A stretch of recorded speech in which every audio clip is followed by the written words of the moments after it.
Le sport ne forge pas le caractère, il le révèle.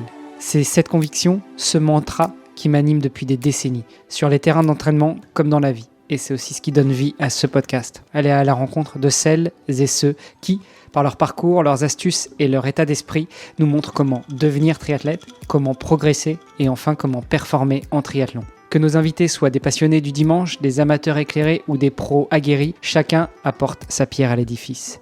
Leurs expériences, leurs échecs, leurs victoires, c'est une mine d'or pour débloquer vos propres objectifs. Prêt à plonger ? Suivez le guide, ou plutôt suivez les guides. Et avant de commencer, un petit rappel. Retrouvez-moi sur les réseaux sociaux du podcast et sur votre appli préférée pour partager vos retours, vos questions ou simplement un petit mot d'encouragement. Tout est aussi sur devenirtriathlète.com. Les ressources de l'épisode, les bios des invités et bien plus pour booster votre pratique. Bonne écoute et surtout, bon entraînement. Salut les sportifs, c'est Armano et comme d'habitude, je suis très heureux de vous recevoir sur un nouvel épisode du podcast Devenir triathlète. Aujourd'hui, on va échanger avec un des auditeurs qui m'écoute depuis quelques temps et je suis très content. Il a pris contact avec moi pour me dire qu'il était content de nous écouter et je me suis dit qu'en jetant un œil rapide sur son profil, que ce serait peut-être sympa de l'inviter sur le podcast. Donc je suis très heureux de vous présenter Arnaud Dallet. Salut Arnaud. Salut Armano, bonjour à tous. Je vous parle de l'île Maurice, je vous fais un coucou. Alors, d'ailleurs, est-ce qu'on dit Dallet, Dalaïs, Dallès ? Comment est-ce qu'on dit ton nom de famille ? On dit Dallet. Bon, c'est pas mauricien, ça ? Si vous savez, on vient de France. Nos familles, il y a très longtemps, venaient de France. Ils sont arrivés à Maurice et... écoute, ma grand-mère, mon arrière-grand-mère, ma mère, on est tous nés ici. Donc, on est mauriciens. On garde un lien très étroit avec la France parce qu'on aime bien ce pays, on aime surtout bien manger. Mais non, on est mauriciens, mais on adore la France. Écoute, je me souviens en 2009, j'avais un collègue de travail qui a fait une connerie. Il m'a dit qu'il aimerait bien faire du marathon. Moi, je faisais déjà du triathlon depuis quelques temps. C'était pas 2009 d'ailleurs, c'était 2006. Et puis, il m'a emmené courir un jour sur le temps du midi. Et puis, avec lui, on a fait notre premier marathon de Paris. C'est un peu lui qui m'a mis le pas dans le sport d'endurance. Je sais pas s'il nous écoute, mais je pense à Michael Orange, qui est mauricien et qui est juste un petit peu plus black que toi. Toi, t'es un Mauricien blanc, Arnaud. T'es même pas métis, t'es blanc. Ouais, je suis un Mauricien blanc. Donc, on est une population très variée. Il y a des Blancs, il y a des Créoles, donc des Africains. Il y a des Hindous, des musulmans, des Chinois. On s'entend très, très bien tous ensemble. Et ça fait un petit peu, à mon dire, la force de l'île Maurice, quelque part. Et non, ouais, je suis un Mauricien blanc. Et quand on était plus petits, on nous appelait on nous donnait des noms. Et moi, les Blancs, on les appelait les rats blancs, comme le rat blanc. Ou après le créole, il y avait un autre nom. Enfin, je vais pas citer, ça remonte aux années 1990. Et aujourd'hui, on peut plus dire ce genre de choses-là. Voilà. Il y a plein de choses qu'on peut plus dire maintenant, que ce soit en France ou ailleurs. Oui. Anyway, ce que je te propose, comme je le fais avec tous mes invités, c'est déjà de te laisser te présenter. Alors, on a déjà dit que tu étais à Maurice, mais dis-nous tout. Qui est Arnaud Dallet ? Alors, Arnaud, je suis le père d'un garçon de 11 ans que j'ai eu très tard, à 46 ans. J'ai 2 frères et une sœur. J'ai perdu mon père très jeune, donc ma mère nous a élevés, nous 4 enfants. Elle nous a donné la force du travail et du travail bien fait. Elle m'a mis dans la restauration parce qu'elle est une chef. Donc je suis parti étudier en France, pays que j'adore. Et ce qui est un peu difficile avec le triathlon parce que j'adore manger et du coup c'est une balance qu'il faut toujours gérer.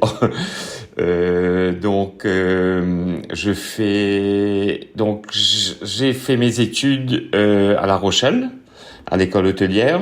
Et puis je me suis baladé un petit peu à Paris. J'ai travaillé à Paris, à New York, dans les restaurants. C'est mon métier aujourd'hui.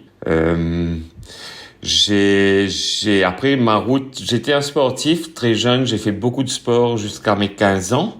J'étais doué, je me vante pas, mais j'étais doué en sport, mais malheureusement à Maurice, à cette époque-là, en 85, on n'avait pas toutes les chances de pouvoir voyager et de venir en France faire des stages ou s'améliorer.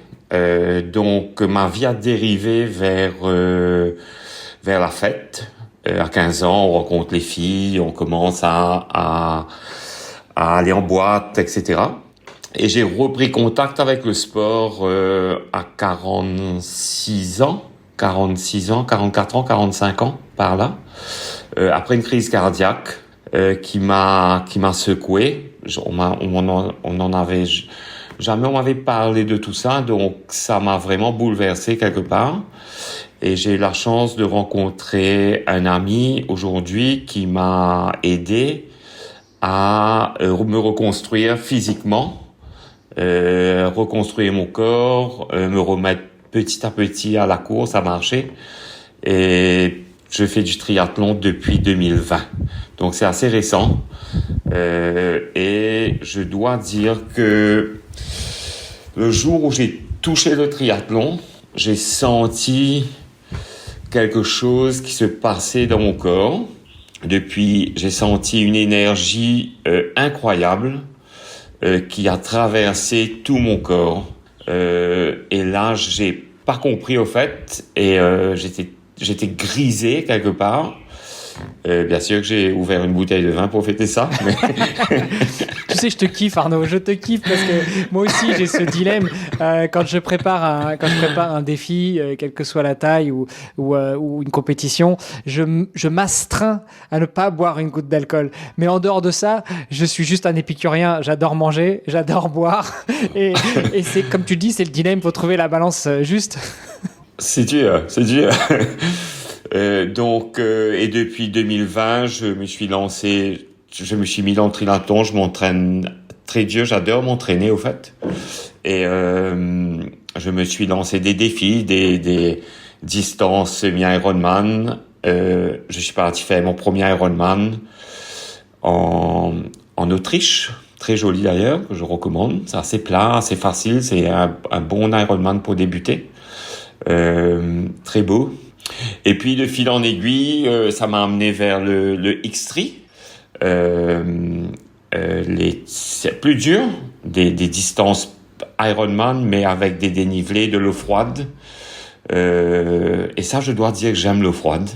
Ici, on n'a pas l'occasion de se baigner dans l'eau froide, mais j'aime l'eau froide. Ça, c'est quelque chose qui me plaît beaucoup, et je me mets dans l'eau froide tous les jours depuis 2 ans. Et avec du dénivelé de vélo, ça aussi, on n'a pas beaucoup ici. Donc, voilà. Oui, j'adore le triathlon, en fait. Mais comment tu fais pour te baigner dans l'eau froide tous les jours à Maurice ? Parce qu'il n'y a pas d'eau froide. Donc, comment tu fais ? Tu te prépares des bains de glace ? Alors, au début, c'était ça. Au début, c'était la grosse mission. On faisait des gros sacs d'eau qu'on mettait au congélateur. On amenait dans la baignoire. Et on mesurait la température pour... j'ai fait un petit peu... je me suis préparé une méthodologie un peu pour que mon corps s'habitue à l'eau froide petit à petit. Mais je dois dire que l'expérience était bordélique. Il y avait de l'eau partout, les sacs se cassaient. Enfin bref, ça a duré, disons, 3 mois. Et puis, j'ai réussi à trouver à l'île Maurice une baignoire qui glace automatiquement, là, un ice bath, qui est arrivé. Il y en a beaucoup à Maurice actuellement, et ça marche très bien, je dois dire, d'ailleurs. Ils en vendent beaucoup. Donc, maintenant, j'ai mon ice bath et je fais pratiquement, on peut dire, tous les jours le ice bath. Il y a des périodes où j'arrête quand j'ai pas trop d'objectifs. Et après, je reprends. Et je dois dire que je me sens très, très bien. Alors, les 5 premières minutes sont dures. Et puis, on s'habitue. Et au bout de 10 minutes, on se sent bien. On ne veut plus sortir. Donc, il faut faire un petit peu attention. Mais ça m'a permis de faire... L'avantage, c'est que là, pour le coup... quand tu te baignes dans un bain d'eau chaude, au bout de 10 minutes, tu veux plus sortir, mais la température de l'eau diminue. Donc, au bout d'un moment, tu es obligé de sortir parce que l'eau est trop froide. Là, quand tu te baignes dans une baignoire d'eau glacée, tu veux plus sortir, mais c'est plutôt que la température se réchauffe. Ouais, non, j'ai mon petit rituel, tu sais, j'ai ma petite musique à côté de moi, et ça me fait tellement du bien que je me laisse emporter, et après ça sonne, il faut que je sorte. Et donc pendant ces entraînements, le Swedeman ou le Patagonman, qui étaient 2 triathlons extrêmes que j'ai fait l'an dernier, je dois dire que ça a bien marché. J'ai adoré nager dans l'eau froide, et voilà, je suis même parti me baigner dans des glaciers après. C'était magnifique, en fait. En fait, j'aime les expériences. C'est nouveau pour moi, tout ça, un peu, hein. Avant qu'on parle justement de tes dernières expériences, notamment sur X3, peut-être qu'on peut revenir à la genèse de ta vie de triathlète. Tu as dit que tu as découvert le triathlon en 2020. Dès que tu as découvert, tout de suite, tu as ressenti quelque chose et tu t'es vraiment mis à fond dedans. Comment tu as découvert le triathlon ? Alors, après ma crise cardiaque, je me suis mis au trail, petit à petit, bien sûr. Des 10 km, des 15, des 20, des 25. J'ai vraiment pris le temps de progresser. Et je dois dire que si j'ai un conseil à donner aux gens aujourd'hui, c'est de pas aller trop vite, de se construire. Et je réalise que ça a été pour moi une force. C'est de la chance aussi parce que je m'attendais pas que ça se passe comme ça. J'ai pas voulu que ça se passe comme ça. Donc c'est parti petit à petit en trail. Et vu que à un moment donné, il fallait faire des entraînements croisés, j'ai commencé à faire du VTT, j'ai commencé à nager. Donc je m'amusais en trail, et la natation et le VTT, le vélo, c'était vraiment pour cross-train.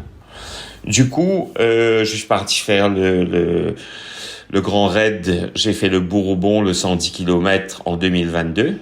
Donc, Grand Raid de la Réunion, pour ceux qui ne connaîtraient pas ou qui n'auraient pas capté, mais Grand Raid de la Réunion. Alors, pas sur la version Diagonale des Fous qui fait 170, mais là, tu l'as fait sur le Bourbon, donc 110, c'est la petite sœur. 110. D'ailleurs, le Grand Raid démarre dans 2 jours. C'est la messe, c'est le week-end, c'est la messe du trail dans l'océan Indien. Et cette année, je crois qu'il y a 120 Mauriciens qui participent. Et du coup, ça m'a construit au fait une bonne endurance, tout ça. Et je me suis inscrit dans un triathlon pour le fun. C'était un triathlon 750 mètres de natation en eau libre, 20 km de vélo en VTT, c'était du VTT, et 6 km de course à pied, je crois. Et ça s'est tellement bien passé que je m'attendais pas. Ça, c'était à Maurice ? C'était à Maurice. J'étais vraiment surpris, je ne connaissais pas ce sport. Jamais j'aurais pensé qu'un jour je ferais du triathlon dans ma vie.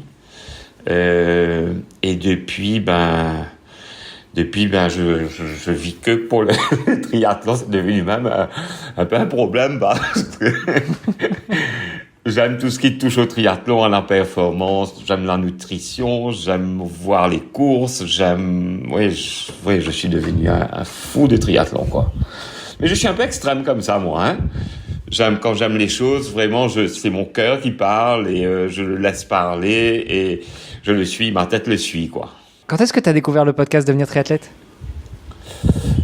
Je sais pas, il y a peut-être 1 an et demi, peut-être. J'écoute toujours dans la voiture. J'écoute toujours, et d'ailleurs, j'écoute pratiquement que Devenir triathlète, pour te dire. Wow. Ouais, j'ai du mal à écouter les autres. Je me retrouve pas dans les autres, en fait. Donc, j'écoute pratiquement que ton podcast. Alors, il faut faire des émissions plus souvent, parce que Écoute, je vais m'y atteler. D'ailleurs, là, cette semaine, il y a l'enregistrement avec l'interview de Enis Mansour qui est assez intéressante. Alors lui, il n'a pas fait une crise cardiaque, mais il a eu des accidents de la route. Il s'est relevé plusieurs fois, même après un coma. Il a dû réapprendre à marcher, etc. Donc très intéressant. Okay. Je pense que cette semaine, je diffuserai aussi un épisode hors série avec le docteur Fabien Pillard, qui est un médecin du sport ici à Toulouse, où je vis. C'est un enregistrement qu'on a fait en présentiel. Donc je vais essayer de faire un petit peu plus de hors série. Comme ça, tu auras un petit peu plus de podcasts à écouter. Mais sinon, il y a quand même 500 épisodes. Tu as de quoi remonter le fil. Hein. Oui, en tout cas, merci de faire ça parce que je pense qu'on apprend beaucoup et ça nous donne, ça nous fait voir d'autres aspects du triathlon et voir un peu avec qui on court. Souvent, j'ai pris contact aussi quand j'écoutais tes épisodes. J'ai pris contact avec des athlètes, par exemple celui qui avait fait les Jeux Olympiques, qui était en Afrique là, qui avait monté la fédération. Voilà, il avait monté sa fédération et tout, donc je lui ai envoyé un petit message, je lui ai dit, tu as fait avec des Mauriciens? Il m'a dit oui, avec lui et lui. Donc voilà, donc j'aime bien partager, j'aime bien rencontrer des gens aussi, donc on est tous dans une même passion et je trouve que c'est sympa d'échanger. Juste pour donner une petite vision sur la géographie et où se situe Maurice, parce que tu l'as dit tout à l'heure, c'était quand tu étais jeune, tu étais très sportif, mais c'était pas toujours facile de venir jusqu'en métropole. Donc Maurice, c'est une ancienne colonie française. Donc vous prenez l'Afrique. Vous prenez l'est de l'Afrique où il y a le Mozambique. En face du Mozambique, quasiment sur toute la longueur du Mozambique, il y a Madagascar, qui est la grosse île qui fait 4 fois la France, d'où est originaire ma femme. Youhou. Et puis encore un petit peu à droite, il y a la Réunion. Et juste presque accolé à la Réunion, vous êtes quoi, une demi-heure, 3/4 d'heure d'avion entre Maurice et... On est à 20 minutes. Ouais, 20 minutes d'avion, voilà. Il y a Maurice, ce petit bout de terre qu'on ne voit pas forcément sur une grosse map monde, mais en revanche, on la repère bien quand on connaît un petit peu l'océan Indien et qu'on va à droite de Madagascar. Voilà, à La Réunion, ils ont les montagnes, et nous, on a l'océan.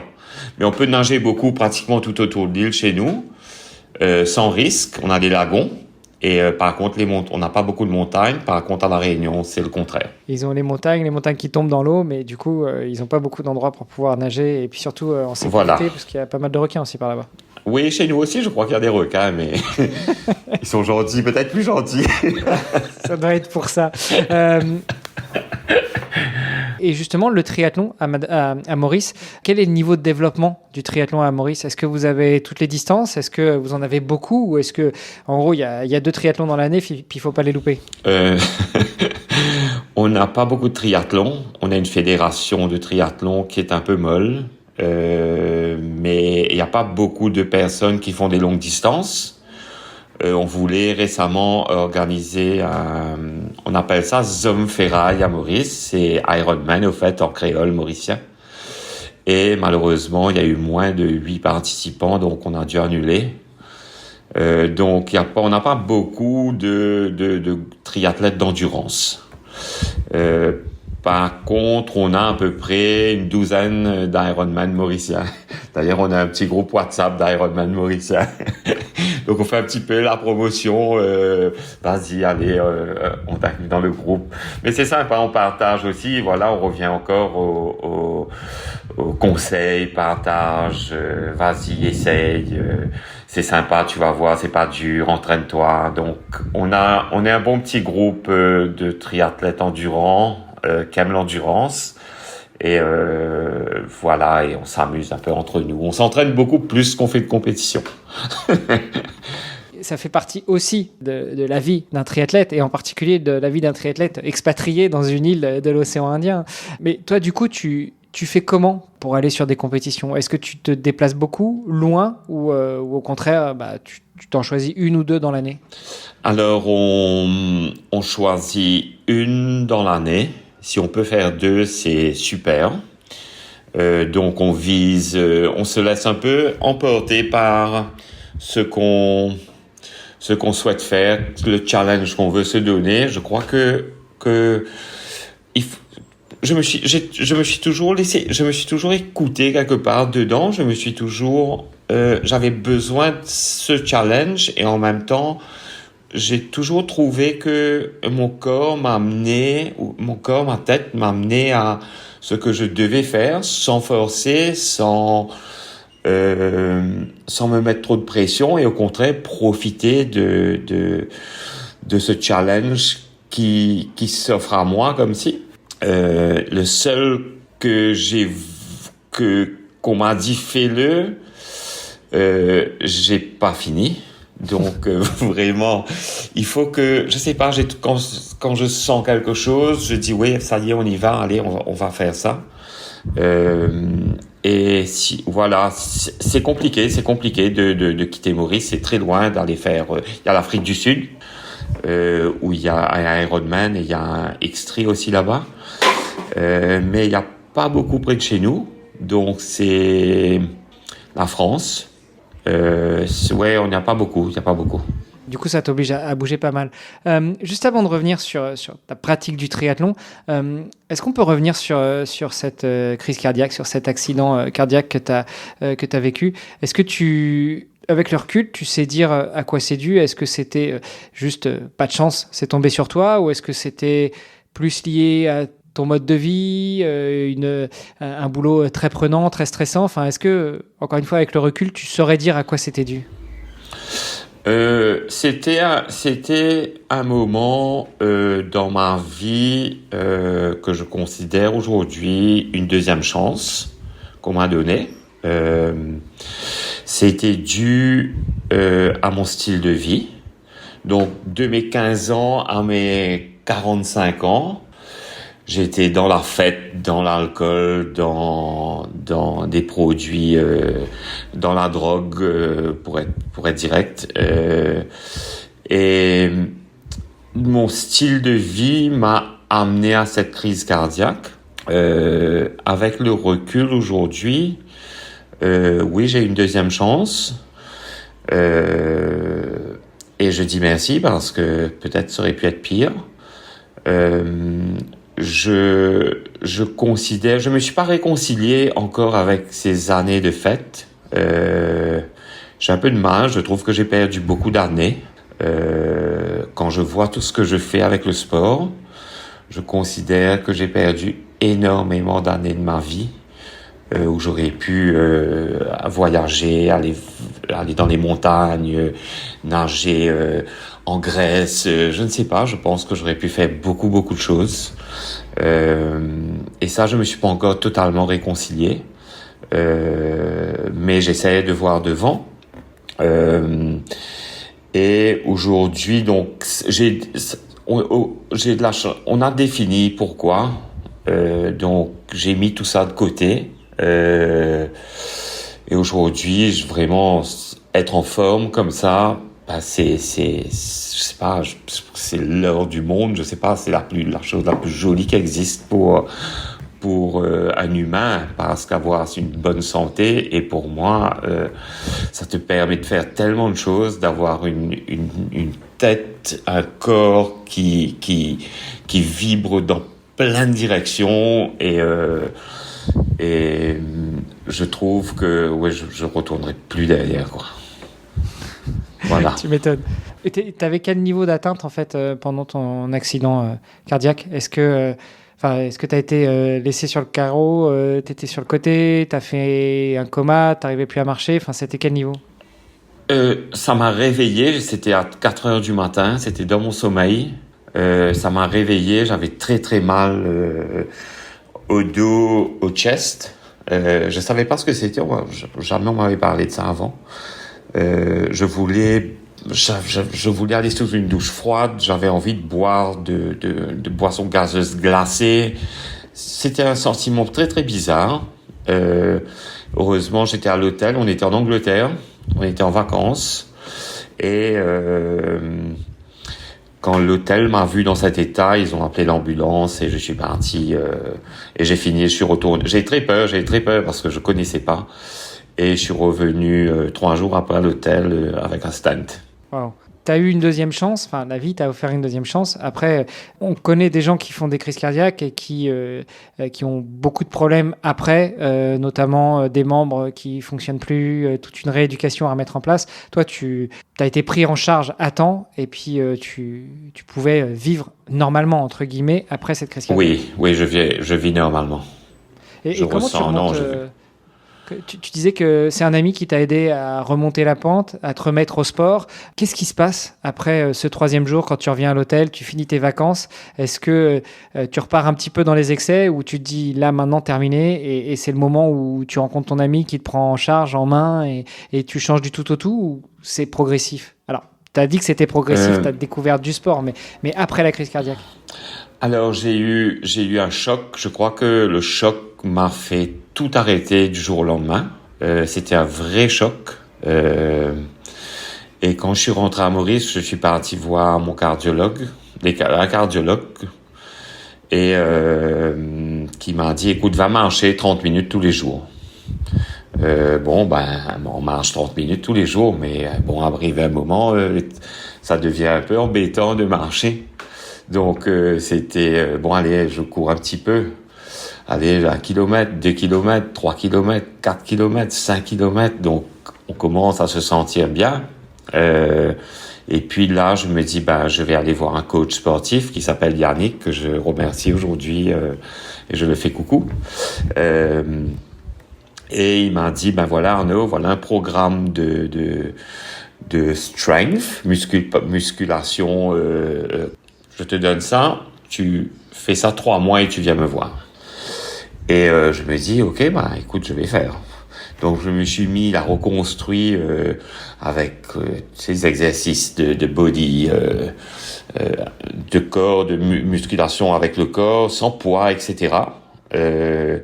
Qui était nécessaire parce que je pense que j'avais plus de muscles après 30 ans sans sport.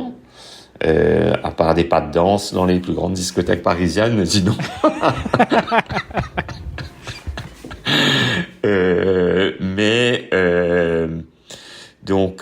Et ça a commencé comme ça. Donc, il m'a pris en charge et il a cru, moi aussi j'y ai cru et voilà. Et aujourd'hui, lui-même, il me cite comme exemple à ses athlètes parce qu'il s'occupe du centre du Performance Center pour les athlètes mauriciens.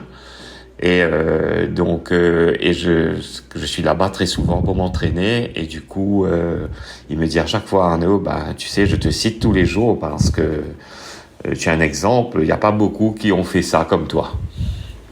Et je suis content, je suis fier et si je peux donner un bon exemple à beaucoup de gens, tant mieux quoi. Écoute, je pense que tu peux effectivement en être fier. Donc premier tri en 2020, en distance sprint. Après, tu y prends goût, tu commences à voyager pour faire d'autres triathlons de plus en plus longs, jusqu'à découvrir les triathlons extrêmes du label X-Tri, entre autres. Quels sont tes plus beaux souvenirs à aujourd'hui sur ces triathlons-là? Alors, vraiment, j'étais quelqu'un de très allons dire sécurisant. J'avais toujours peur un peu de m'aventurer partout où j'avais pas peut-être confiance en moi comme je l'ai aujourd'hui avec le sport. Mais le X-Tri m'a fait découvrir un côté de moi d'aventurier parce qu'il y a beaucoup de nature qui nous entoure dans ces triathlons et je pense que c'est ça que j'aime. Quand on est entouré on n'est pas 1000 ou 2000, on est 100 voire 300. On est un peu livré à nous-mêmes, donc il faut vraiment s'écouter, vraiment ne pas risquer des choses aussi. Et puis on est dans une nature qui est époustouflante. Alors ça c'est magique. Je me rappelle quand j'ai fait le Swedeman, on nageait, c'était deux grands lacs, un petit, un grand, il y avait un passage, et quand on tournait pour aller vers l'arrivée. Il y avait la plus grande cascade de Suède. Donc, on tournait pour voir l'arrivée. On avait besoin de lever la tête dans la natation. Et en face de nous, il y avait la plus grande cascade. C'était un mur d'eau blanc. On était au milieu de sapins. Pour moi, peut-être pour vous, en France, vous connaissez ça, mais pour moi, qui vis sur les plages où c'est blanc, et là, c'était noir, la mer était, le lac était noir. J'ai vu ça, j'ai dit, waouh, je rêve. Alors, moi, dans ces cas-là, je m'arrête 2 minutes. Pas 2 minutes, mais je m'arrête 20 secondes. Je fais un petit tour sur moi. Je regarde où je suis, j'apprécie ce moment-là et je repars. Je sais que je vais pas aller gagner la course. C'est un moment spécial, donc je vais essayer de prendre cette énergie un peu et de garder vraiment cette image dans ma tête parce que on n'a pas les caméras avec nous et j'ai trouvé ça magique. J'ai trouvé ça vraiment, vraiment magique. C'est une très belle course. Elle était dure. En vélo, c'est très dur. Et j'aime cette ambiance de camaraderie là aussi dans ces X3 parce qu'on n'est pas beaucoup. Donc on se connaît, on sait que c'est dur. Donc on se partage vraiment des astuces. On se soutient beaucoup. Parce qu'on passe tous par des moments de ah non, j'arriverai pas. Mais donc je dois dire que je sais pas comment je suis tombé dedans, mais j'adore. Je trouve vraiment incroyable. Ouais, j'imagine. Là, tu parlais de la Suède. Moi, ça me renvoie il y a un mois quand j'étais à Le Tilleux, au championnat du monde de swimrun. Alors, j'en ai déjà parlé dans un autre podcast, mais on a souffert avec mon binôme. Enfin, surtout moi, j'ai souffert. Lui, il a souffert parce qu'il m'a tiré comme un porc. Et on finit dernier de ceux qui sont arrivés. Mais j'avais un regret, c'est de me dire les 3 dernières nages qu'on a fait, sur les 3 dernières nages, on en a fait 2 au coucher du soleil et la dernière, le soleil était presque dans l'eau en fait. Et mon regret, c'était de me dire effectivement, je suis là au milieu de tout ça, je vois cette beauté parce que même si la Suède, c'est froid, c'est vert, c'est tout ce que tu veux, là on avait un climat magnifique et puis on voyait ce coucher du soleil, c'était splendide. Et il y a 2 jours, un des gars qui était un des bénévoles qui était sur la course avec nous, avec qui on a discuté sur la fin, m'a envoyé un message et il m'a envoyé une vidéo qu'il avait faite. Et on nous voit nager dans cette eau de la mer Baltique avec le soleil qui se couche dans l'eau. Et waouh, quel kiff quoi. Et ô combien je te comprends franchement de s'émerveiller devant cette nature et en plus on se rend compte à quel point on est minuscule par rapport à elle. Oui, et il faut profiter de ça parce qu'on a beaucoup de chance déjà de pouvoir le faire. Pas tout le monde qui peut le faire, d'avoir la santé pour le faire aussi. Et il faut en tirer parti et profiter de ces moments-là.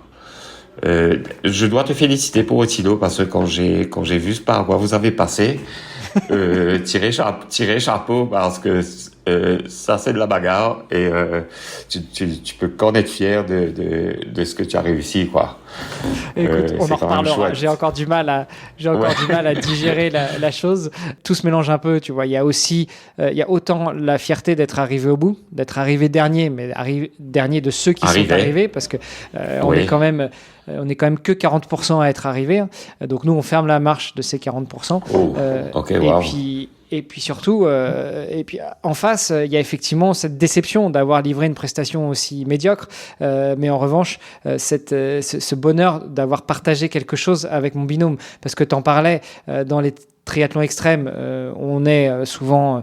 même si on est concurrents, en fait, on est tous dans la même galère, surtout quand tu joues pas le podium. Et sur le swimrun, en fait, le fait d'être en binôme, ça décuple encore cette impression-là, parce que tu partages déjà quelque chose d'énorme avec celui ou celle qui est avec toi, soit qui va te tirer, soit que tu vas tirer, et franchement, c'est exceptionnel. Mais on n'est pas là pour parler de moi. Parlons un petit peu de toi encore. Donc, et puis le Swedeman, quand je commence cette comment dire ça, cette voie vers le X3, c'était pour le Norseman. Et je vois, je comprends la ligue, les points, je fais le Swedeman, je récolte des points, et j'avais je sais pas comment je tombe sur le Patagonman, et je me dis, c'est beau, le Chili, Maurice, pour aller là-bas, c'est 48 heures d'avion. Mais moi, faire quand même la loterie, on ne sait jamais. Et un vendredi, j'étais en train de cuisiner chez moi et j'entends mon téléphone faire ting, un message qui rentre. Je regarde, je vois que je suis sélectionné à Patagonman et j'ai dit Basile, je suis sélectionné à Patagonman. Et mon fils qui est là, papa, on y va. Là, c'est une mission qui démarre, là. Comment on va aller là-bas, etc. Donc, au fait, dans ces triathlons à l'autre bout du monde, etc., c'est sympa aussi parce qu'il y a une vraie histoire de famille, comment on va, par où, qu'est-ce qu'on va faire, comment on planifie notre voyage. On va pas voyager pendant 48 heures pour rester juste 3 jours après la course, allons visiter le pays. Donc, quand on bouge au fait de Maurice pour la Suède ou pour la Patagonie, comme on a fait là, on essaye de compiler, on arrive 3, 4 jours, 5 jours avant la course, dépendant si c'est très loin ou pas. Là, c'est tranquille, hein, là, c'est rien. Par contre, après la course, on va se balader, on va visiter, on va faire des choses, on va connaître le pays. Voilà un petit peu comment je fais un petit peu ces triathlons extrêmes.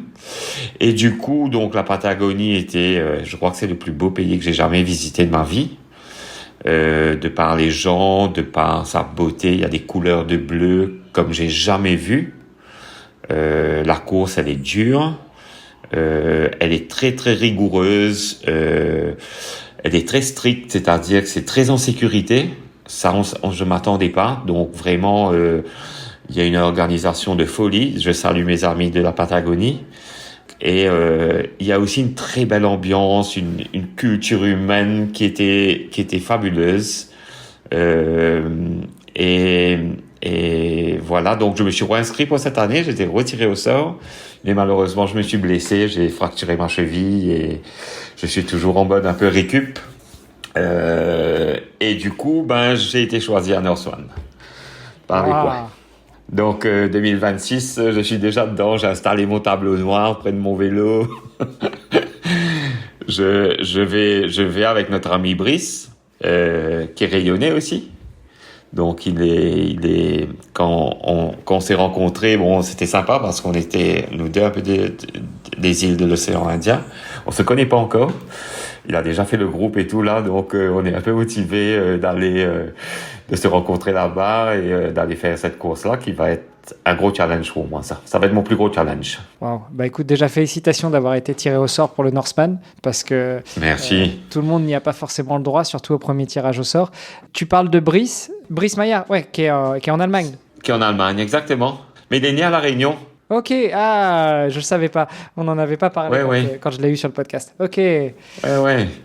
Donc, il me donne des tips depuis quelques années. On échange beaucoup et j'aime bien sa joie de vivre aussi, son énergie et ça va être sympa de l'avoir, de le rencontrer. Excellent. Écoute, je t'envie parce que moi je l'ai rencontré que en visio, en interviewant aussi, mais effectivement ça doit être un sacré personnage à rencontrer dans la vraie vie. Non, ça va être top. Mais tu sais, le Norseman, je l'ai eu à travers les points. Ouais. Ça faisait 3 ans que j'essayais de faire le tirage au sort, mais je n'y arrivais pas. Mais par contre, j'avais construit mes points avec le X-Tree. Donc, chaque course de X-Tree te donne un certain nombre de points dépendant de la popularité de la course, je pense. Et ils font aussi des challenges online qui sont intéressants parce que ça te permet pendant tes entraînements d'aller chercher un peu plus de toi en faisant ces challenges. Ça m'est arrivé de faire des semi-Ironman tout seul. Je me levais à 6 heures du matin, j'allais nager dans la mer. J'allais faire 90 km de vélo. Les gens me disent, mais Arnaud, mais tu es complètement fou, tu es tout seul. Je dis, mais oui, mais je prends mon pied.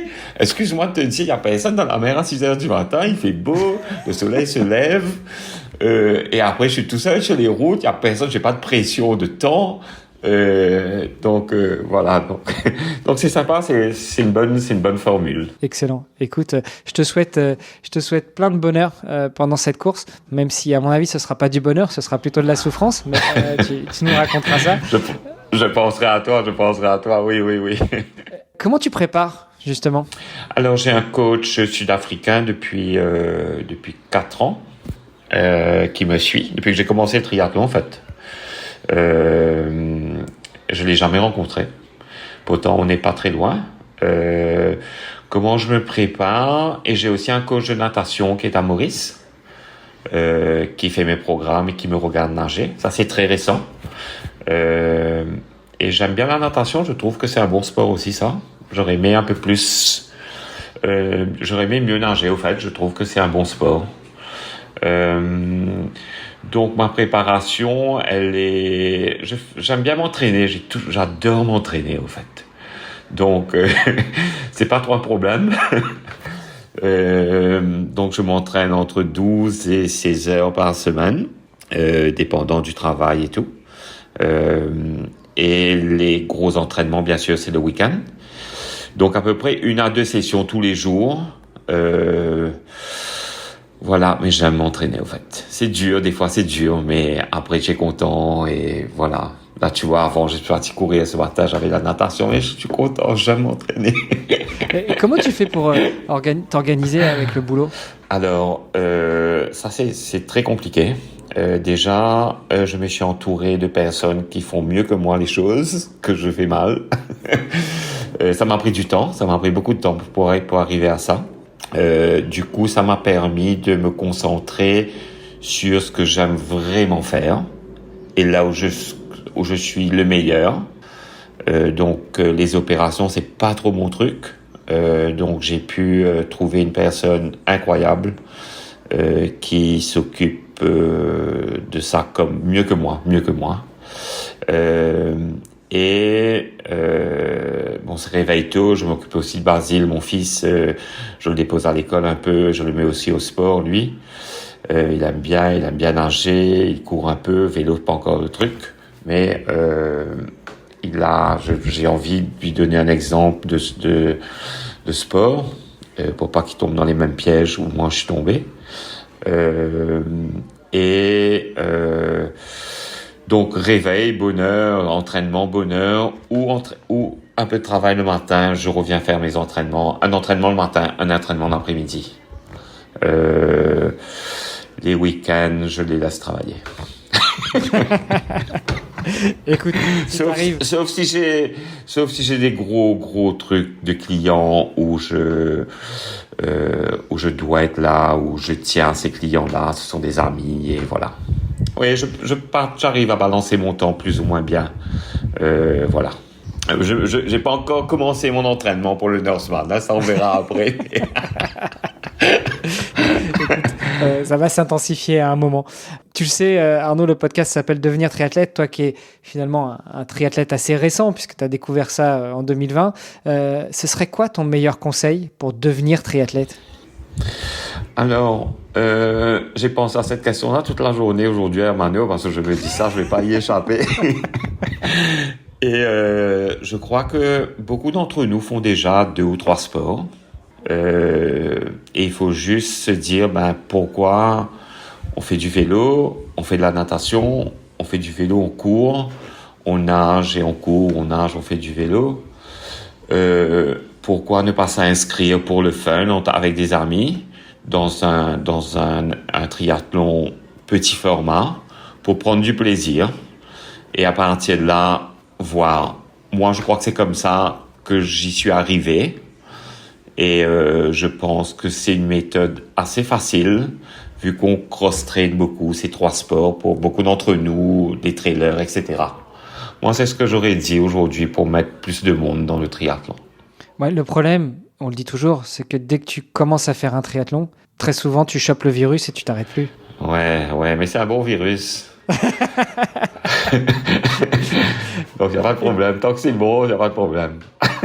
Écoute, je suis tout à fait d'accord avec toi, Arnaud. Où est-ce qu'on peut te suivre? Où est-ce qu'on peut t'encourager? Où est-ce qu'on peut échanger avec toi? Tu l'as dit, de temps en temps, tu écoutes le podcast et puis tu prends en contact avec les invités. J'invite vraiment à toutes les auditrices et tous les auditeurs à faire la même chose. Faut pas hésiter. Enfin, si vous acceptez de parler avec moi, c'est que vous êtes ouvert aussi à ce que les auditrices et les auditeurs vous contactent. Donc, toi, où est-ce qu'on te contacte? Où est-ce qu'on échange avec toi?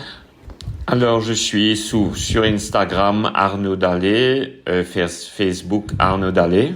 J'utilise un peu moins LinkedIn. J'ai un beau reportage de Patagon Man qui a été fait, où j'ai été choisi pour participer dans le reportage où il y a un petit peu mon histoire, celle que je t'ai racontée un peu à Mano, que je vous ai racontée. Mais oui, j'ai échangé avec des gens, encouragés, parce que des fois on voit des personnes qui sont passées dans le podcast, ils vont faire enduroman ou ils vont faire tel triathlon qui sont durs, et c'est sympa d'échanger, d'envoyer un petit bonne chance. Ça fait toujours plaisir de recevoir de l'énergie de passionnés de triathlon, et au contraire, après, Maurice est ouvert. Si vous voulez venir un jour, vous êtes les bienvenus. On est une petite communauté. Venez vous amuser un peu, nager avec les requins. Et non, c'est pas vrai, c'est pas vrai. Mais l'île Maurice vous accueillera avec grand plaisir, et voilà. Écoute, je note. Quand je passerai à Mada avec mon épouse, je ferai peut-être un saut jusqu'à Maurice. Hermano, tu es le bienvenu. Il y a un campement qui t'attend sur la côte est de l'île. Donc voilà, tu viens quand tu veux. Merci beaucoup Arnaud. Écoute, je te remercie pour ce moment passé avec toi. Je te propose qu'on s'arrête là. Avec tout ce que tu nous as délivré, il y a vraiment énormément de choses à apprendre et à capter. Et puis bon courage pour la préparation. Et puis on se refera un petit point après le Norseman quand même. Ouais, avec plaisir. Je vais te montrer quel t-shirt j'aurai. Ah, ça va. J'espère que ce sera le t-shirt noir. Faut pas déconner quand même. Ouais, j'espère. Ouais, écoute, ouais. Déjà le faire, c'est une grande chance, quoi. Ouais. Voilà. Écoute, merci encore Arnaud, et puis à très vite. À très vite. Merci Arnaud. À bientôt. Bye bye. C'était Devenir triathlète X OpenTri. Merci d'avoir écouté cet épisode jusqu'au bout. Nous, on a pris beaucoup de plaisir à l'enregistrer. Alors si ça vous a plu, vous pouvez nous suivre sur nos réseaux sociaux, Instagram, LinkedIn et Facebook. On se rejoint maintenant sur devenirtriathlète.com. Vous allez retrouver l'ensemble des épisodes, mais aussi des outils, des ressources et des conseils gratuits pour débuter, progresser ou performer en triathlon. On ajoute toutes les semaines de nouvelles ressources. Si vous avez une idée d'invité, n'hésitez pas à nous envoyer un petit message. Et si vous voulez être accompagné sur vos prochains objectifs sportifs, connectez-vous sur opentree.fr et on se fera un plaisir de vous aider. Alors, n'hésitez pas, on se retrouve tout de suite sur devenirtriathlète.com et opentree.fr. Salut les sportifs!